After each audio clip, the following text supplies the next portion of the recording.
that this last year, with the onset of the COVID pandemic, that there have been those from a position of ignorance and hate that have somehow tried to use the existence of that pandemic to afford them the ability to yell and scream hate speak and engage in hate crimes. Here in Los Angeles, we've seen we've seen some instances, isolated instances of remarks that have been made. An incident that occurred in January in the Van Nuys area involving a road rage in which a person yelled out a disparaging and hate remark as part of that road rage incident. We investigate these crimes very seriously.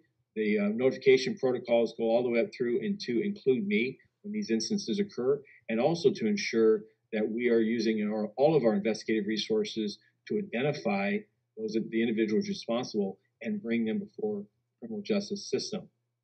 As far as resources, our community relations section, our 21 areas and their senior leads are always available to talk with community groups, and we can do so via Zoom and through video apps, but we can also do in socially distanced encounters where we can ensure people that we take these crimes very seriously.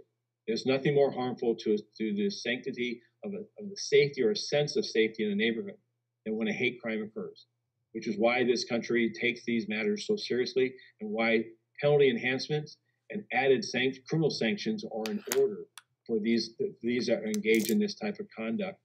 And we ensure that we add the resources to identify and bring them to justice.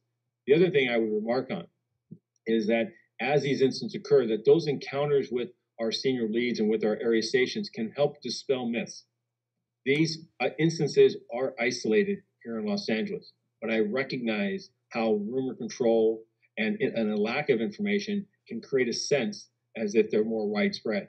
But I'll say also, just today we had a hate crime that was reported to us. It did not involve the Asian community, it involved an African-American man at a discount home shopping center where remarks were made as part of a road rage incident. In those instances, regardless of what group is being centered on or focused on, we have zero tolerance. We don't minimize or mitigate those. We investigate them and we pursue justice. And that's my commitment as we move through what I think has been a very trying time for us as Americans, a very divisive time. But law enforcement stands with all of our stakeholders and will protect each community from those that believe bigotry, hatred, or prejudice is somehow going to be tolerated here in Los Angeles.